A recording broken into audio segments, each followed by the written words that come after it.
माणबसा गुरुवार मक्सिर मासर प्रत्येक गुरुवार घरर महिला माने रीतिनीति हिसाबे माँ लक्ष्मी पूजा करसन।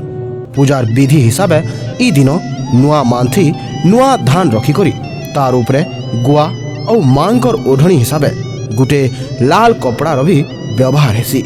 मांकर मूर्ति थिले तांकु हल्दी आउ अयला मखे करी गुधासन। सबु पाली रे खीरी बरा बने करी लास्ट पाली ने माँ के 10टा मोड़ा पिठा चढ़ा हेसी।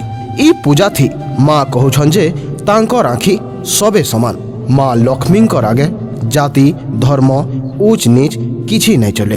लक्ष्मी पुराण रे उल्लेख अच्छे जे थरे चंडाल घरे पूजा पाइले बोली माँ लक्ष्मी के श्री मंदिर नु बाहर कर दिया हैला। तापरे मांकर अभिशाप रु स्वयं भगवान बलभद्र आउ जगन्नाथ दरिद्र हई 12 बरस बुलीथिले।